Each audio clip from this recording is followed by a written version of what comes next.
L'Éternel a établi son trône dans les cieux, et son règne domine sur toutes choses. Tout d'abord, Dieu doit gouverner le monde matériel de façon absolue. Supposons un instant le contraire. Imaginons, pour le plaisir de discuter, que Dieu créa le monde, établit et fixa certaines lois, qualifiées par les hommes de lois de la nature, puis se retira en l'abandonnant à son destin et aux conséquences de ces lois. Le monde serait alors livré à lui-même et contrôlé seulement par des lois impersonnelles.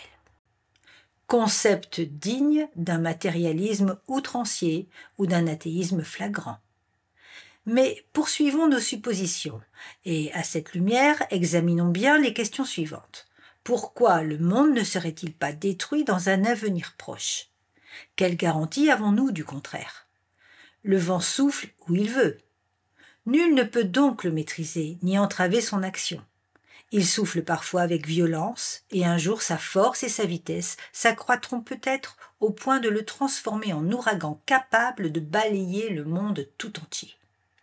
Si seules les lois de la nature règlent le vent, alors une tornade épouvantable se produira demain peut-être, détruisant tout sur la surface du globe. Rien ne nous met à l'abri d'une catastrophe semblable. Il a souvent été question ces dernières années de la venue soudaine de trompes d'eau, inondant des régions entières et causant d'énormes dégâts sur le plan matériel et humain. L'homme est sans défense face à ces phénomènes, car la science ne peut concevoir aucun moyen pour les empêcher. Ces inondations peuvent très bien se produire à l'infini et recouvrir toute la terre. Rien ne nous assure du contraire. Ce ne serait pas nouveau. Pourquoi le déluge survenu à l'époque de Noé ne se répéterait-il pas? Et que dire des tremblements de terre? De temps à autre, l'un d'eux raye une île ou une grande ville de la carte. Et que peut faire l'homme? Quelle garantie avons-nous que dans un avenir proche, un tremblement de terre gigantesque ne détruira pas le monde entier? Vous voyez certainement où je veux en venir. Si Dieu ne gouverne pas le monde matériel, s'il ne soutient pas toute chose par sa parole puissante, plus aucune sécurité n'existe. Continuons le même raisonnement en ce qui concerne la race humaine. Dieu gouverne-t-il notre monde? Détermine-t-il la destinée des nations? Contrôle-t-il l'évolution des empires? Décide-t-il de la durée des dynasties?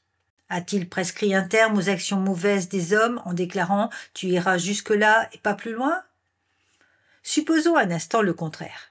Imaginons que Dieu ait remis la direction du monde entre les mains de ses créatures et voyons où cette hypothèse nous conduit. Chaque homme vient alors au monde doté d'une volonté totalement libre et exempte de tout contrôle susceptible de détruire sa liberté. S'il en était ainsi, la race humaine dans sa totalité pourrait se livrer à un suicide moral collectif. Si toutes les restrictions divines étaient levées et si l'homme était absolument libre de ses actes, alors toutes les distinctions éthiques disparaîtraient très vite. Un esprit de cruauté prévaudrait de façon universelle et un désordre indescriptible régnerait. Pourquoi pas?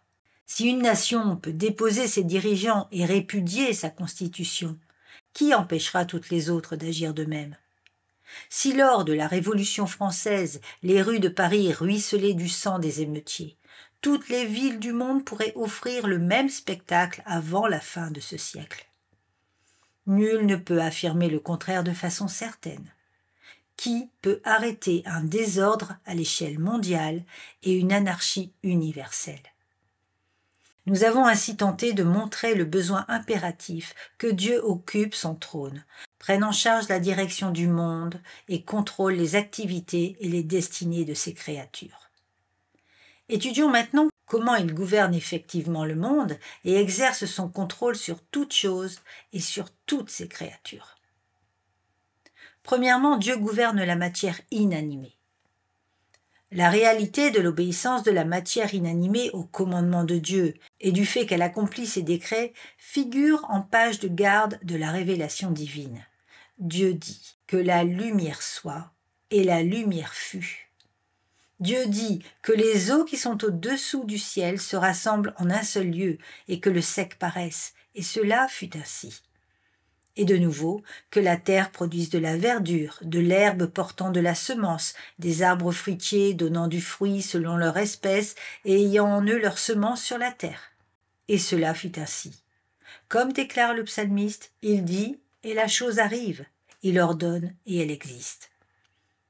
L'affirmation présente au premier chapitre de la Genèse est illustrée ensuite dans toute la Bible.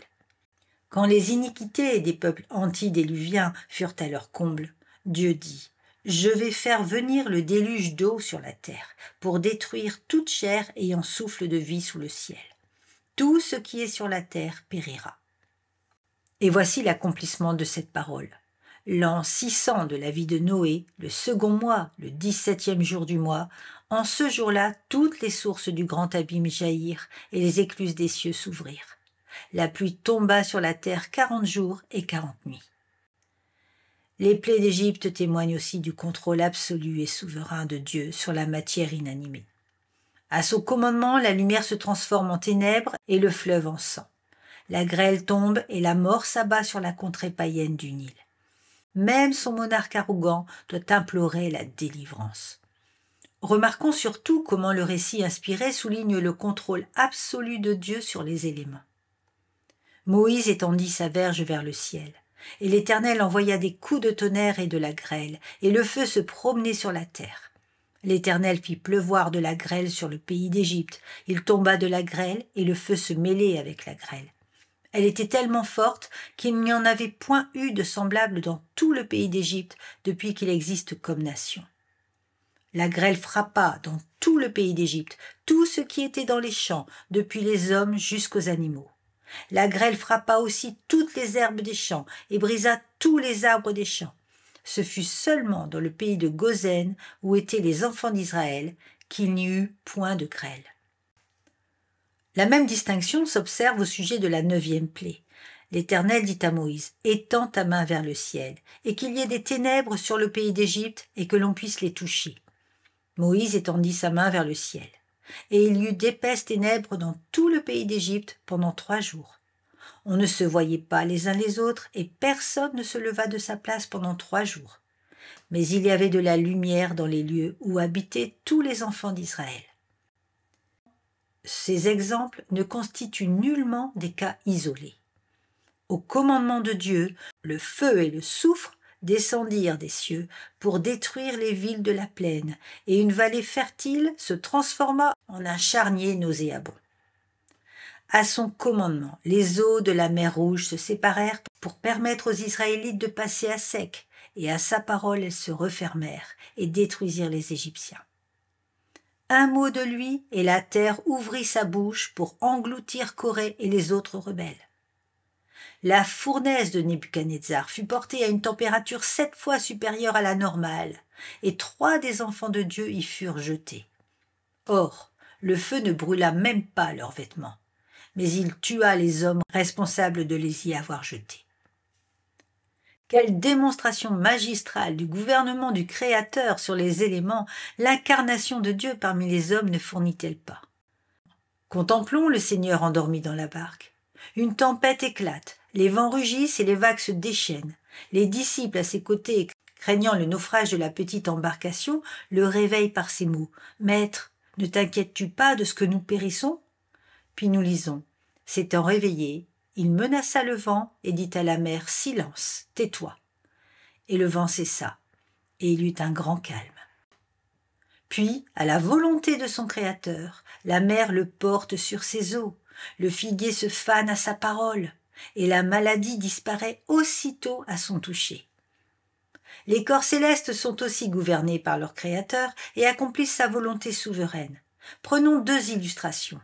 Au commandement de Dieu, le soleil recule de 10 degrés sur le cadran d'Akaz pour encourager la faible foi d'Ézéchias.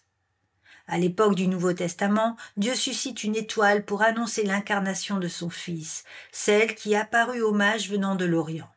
Cette étoile, lisons-nous, alla devant eux jusqu'au moment où, arrivée au-dessus du lieu où était le petit enfant, elle s'arrêta. Les mutations des éléments sont soumises au contrôle de la souveraineté divine. Il envoie ses ordres sur la terre, sa parole court avec rapidité. Il donne la neige comme de la laine, il répand la gelée blanche comme de la cendre, il lance sa glace par morceaux. Qui peut résister devant son froid? Il envoie sa parole, il les fond, il fait souffler son vent et les eaux coulent. Dieu retient ou envoie la pluie quand il veut, où il veut, comme il veut et sur qui il veut. Les météorologistes peuvent tenter de donner des prévisions du temps, mais combien de fois Dieu se moque de leurs calculs? Les tâches sur le soleil, les activités diverses des planètes, les apparitions et les disparitions des comètes auxquelles on attribue parfois un temps anormal pour la saison. Les perturbations atmosphériques sont simplement des causes secondaires car Dieu lui-même se tient derrière elles. Citons à nouveau la parole de Dieu. « Je vous ai refusé la pluie lorsqu'il y avait encore 3 mois jusqu'à la moisson. J'ai fait pleuvoir sur une ville et je n'ai pas fait pleuvoir sur une autre ville. Un champ a reçu la pluie et un autre qui ne l'a pas reçue s'est desséché. 2, 3 villes sont allées vers une autre pour boire de l'eau et elles n'ont point apaisé leur soif. Malgré cela, vous n'êtes pas revenus à moi, dit l'Éternel. Je vous ai frappé par la rouille et par la nielle. Vos nombreux jardins, vos vignes, vos figuiers et vos oliviers ont été dévorés par les sauterelles. Malgré cela, vous n'êtes pas revenus à moi, dit l'Éternel. J'ai envoyé parmi vous la peste comme en Égypte. J'ai tué vos jeunes gens par l'épée et laissé prendre vos chevaux. J'ai fait monter à vos narines l'infection de votre camp. Malgré cela, vous n'êtes pas revenus à moi, dit l'Éternel. Dieu gouverne sans nul doute la matière inanimée. La terre et l'air, le feu et l'eau, la grêle et la neige, les vents orageux et les mers déchaînées, tous exécutent sa parole puissante et accomplissent sa volonté souveraine. Par conséquent, quand nous nous plaignons du temps, nous murmurons en réalité contre Dieu. Deuxièmement, Dieu gouverne ses créatures animales. Genèse chapitre 2 verset 19 fournit une illustration remarquable du gouvernement de Dieu sur le monde animal. L'Éternel Dieu forma de la terre tous les animaux des champs et tous les oiseaux du ciel, et il les fit venir vers l'homme pour voir comment il les appellerait, et afin que tout être vivant porte le nom que lui donnerait l'homme. Ces événements, diront certains, se sont produits en Éden avant la chute d'Adam et la malédiction prononcée sur toute créature. Considérons alors avec attention le passage suivant qui répond pleinement à cette objection. Le contrôle de Dieu sur les animaux se manifeste pleinement à nouveau lors du déluge. Remarquons comment Dieu amène toute créature vivante à Noé. 2 de chaque espèce pour les conserver en vie avec toi. Il y aura un mâle et une femelle, des oiseaux selon leur espèce, du bétail selon son espèce et de tous les reptiles de la terre selon leur espèce. 2 de chaque espèce viendront vers toi. Tous étaient sous le contrôle souverain de Dieu.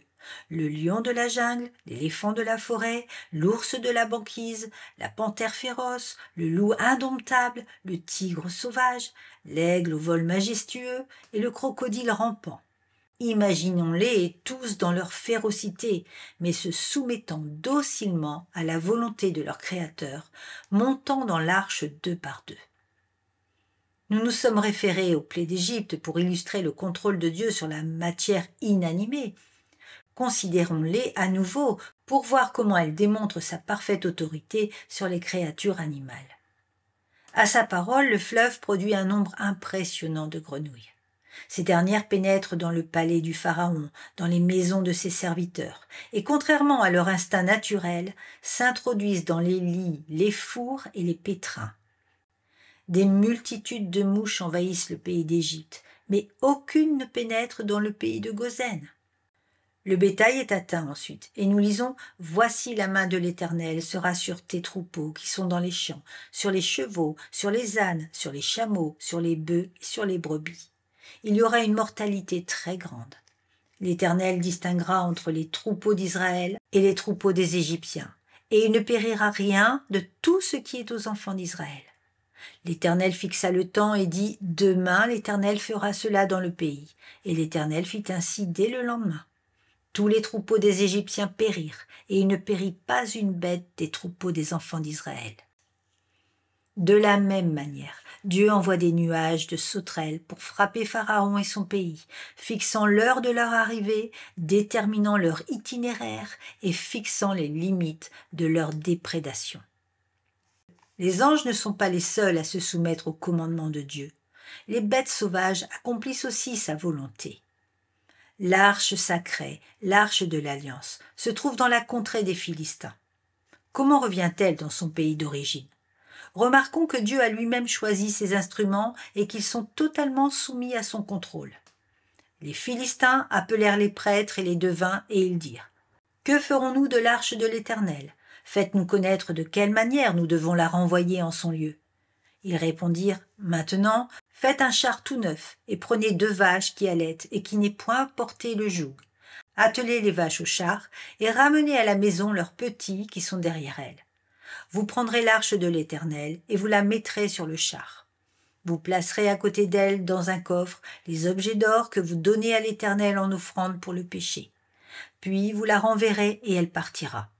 Suivez-la du regard. Si elle monte par le chemin de sa frontière vers Beth-Shemesh, c'est l'Éternel qui nous a fait ce grand mal. Sinon, nous saurons que ce n'est pas sa main qui nous a frappés, mais que cela nous est arrivé par hasard. Que se produisit-il ? Les conséquences furent surprenantes.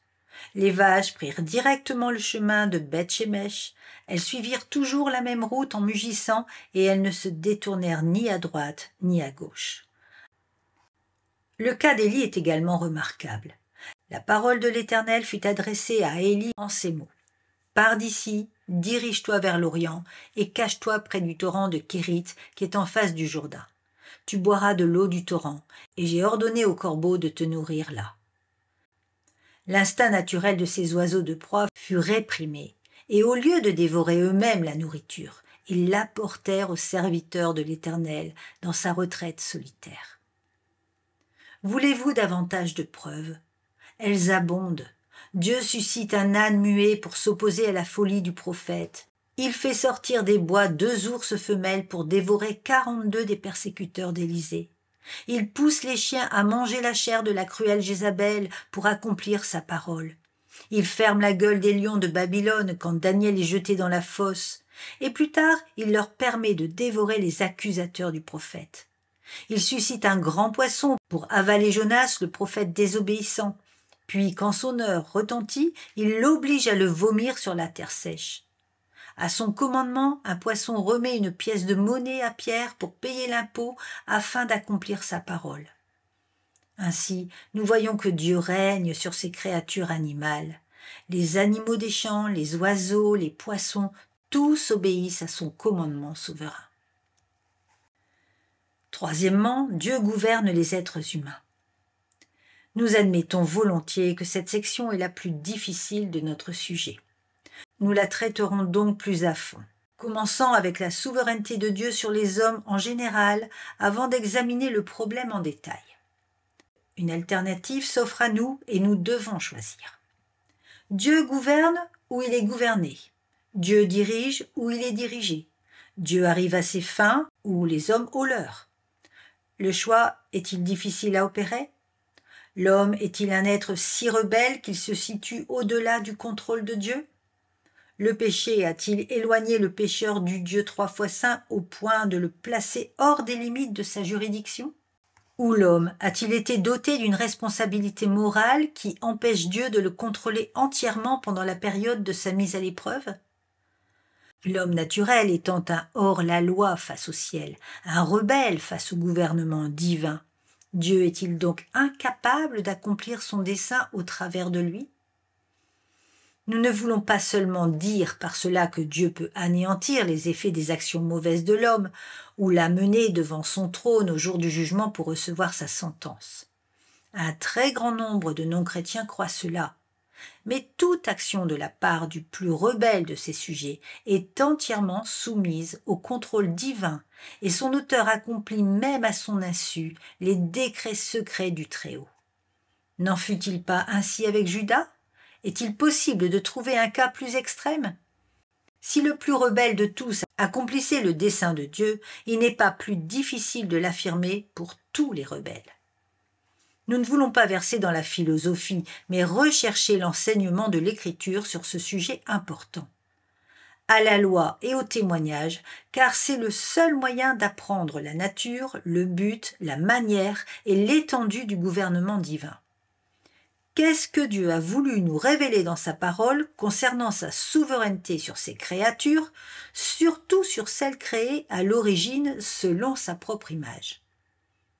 En lui, nous avons la vie, le mouvement et l'être. Quelle affirmation catégorique! Remarquons que ces paroles ne s'adressaient pas à l'une des églises de Dieu, ni à un groupe de chrétiens ayant atteint un niveau élevé de spiritualité, mais à un auditoire païen, aux adorateurs d'un Dieu inconnu qui ridiculisait la résurrection des morts. L'apôtre Paul n'hésita cependant pas à affirmer aux philosophes athéniens, aux épicuriens, aux stoïciens, qu'ils avaient en lui la vie, le mouvement et l'être. Autrement dit, qu'ils devaient leur existence et leur protection au Créateur du monde et de toutes choses, et que leurs actions mêmes étaient soumises au contrôle du Seigneur du ciel et de la terre. Les projets que forme le cœur dépendent de l'homme, mais la réponse que donne la bouche vient de l'Éternel. Cette déclaration est d'ordre général. Il s'agit de l'homme en général, et pas seulement des croyants. Le cœur de l'homme médite sa voie, mais c'est l'Éternel qui dirige ses pas. Si le Seigneur dirige les pas de l'homme, n'avons-nous pas la preuve que Dieu le contrôle et le gouverne? De nouveau, il y a dans le cœur de l'homme beaucoup de projets, mais c'est le dessein de l'Éternel qui s'accomplit. En d'autres termes, peu importe les désirs et les plans d'un homme, seule la volonté du Créateur s'accomplit. Prenons le cas du riche insensé pour illustrer ce fait. Nous connaissons les desseins de son cœur. Les terres d'un homme riche avaient beaucoup rapporté et il raisonnait en lui-même disant « Que ferai-je ? Car je n'ai pas de place pour rentrer ma récolte. Voici, dit-il, ce que je ferai. J'abattrai mes greniers, j'en bâtirai des plus grands. J'y amasserai toute ma récolte et tous mes biens. Et je dirai à mon âme, tu as beaucoup de biens en réserve pour plusieurs années. Repose-toi, mange, bois et réjouis-toi. » Les projets de l'homme insensé furent néanmoins réduits à néant, et le dessein de l'Éternel se réalisa. Mais Dieu lui dit, « Insensé, cette nuit même, ton âme te sera redemandée. » Le cœur du roi est un courant d'eau dans la main de l'Éternel. Il l'incline partout où il veut. Rien ne pourrait être plus clair. Dans le cœur se trouvent les sources de la vie, car un homme est comme les pensées dans son âme.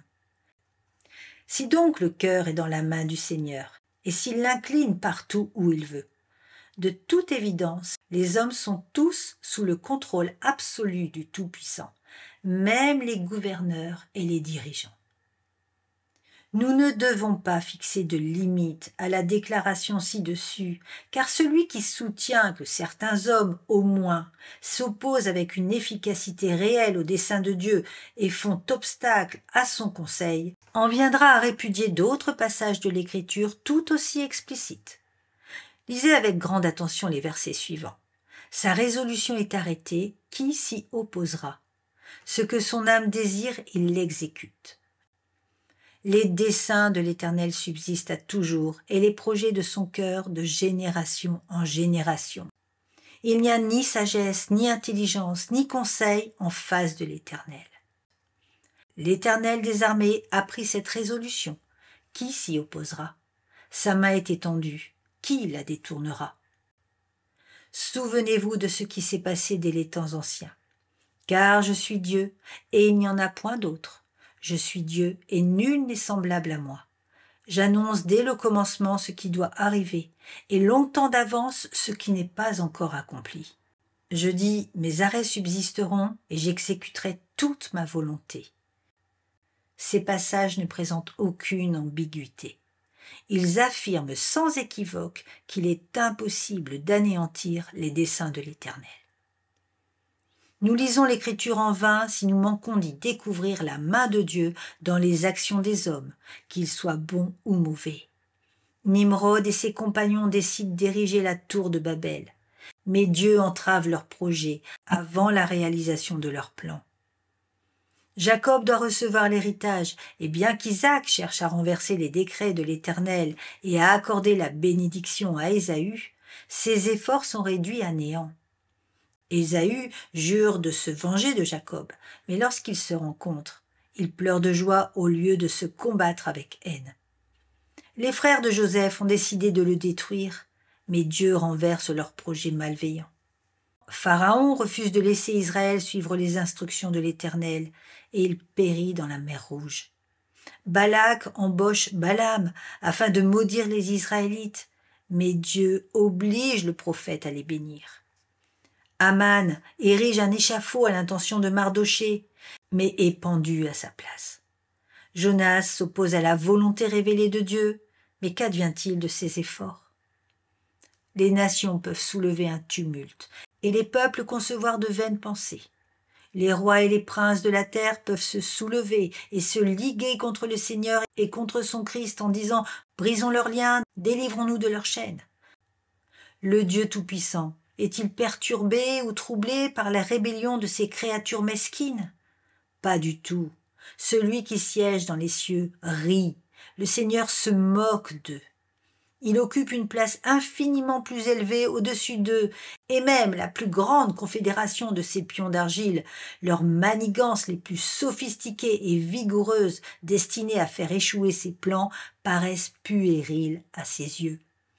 Il ne considère pas seulement leurs efforts mesquins sans aucune crainte, mais il se rit de leur folie. Il traite leur impuissance avec dérision. Il sait qu'il peut les écraser comme des mouches quand il veut, ou les consumer en un instant du souffle de sa bouche. C'est une vaine tentative pour les pots de terre de lutter contre le roi des cieux. Voici notre Dieu, adorons-le. Quatrièmement, Dieu gouverne les anges, tant bons que mauvais. Les anges sont les serviteurs de Dieu, ses messagers, ses chars de guerre. Ils écoutent toujours la parole de sa bouche et obéissent sans cesse à ses commandements. Dieu envoya un ange à Jérusalem pour le détruire. Et comme il la détruisait, l'Éternel regarda et se repentit de ce mal. Et il dit à l'ange qui détruisait « Assez, retire maintenant ta main. » Alors l'Éternel parla à l'ange qui remit son épée dans le fourreau. On pourrait citer beaucoup d'autres passages de l'Écriture pour montrer la soumission des anges à la volonté de leur Créateur et leur obéissance à ses commandements. Revenu à lui-même, Pierre dit « Je vois maintenant d'une manière certaine que le Seigneur a envoyé son ange et qu'il m'a délivré de la main d'Hérode et de tout ce que le peuple juif attendait. » Ces paroles sont certaines et véritables.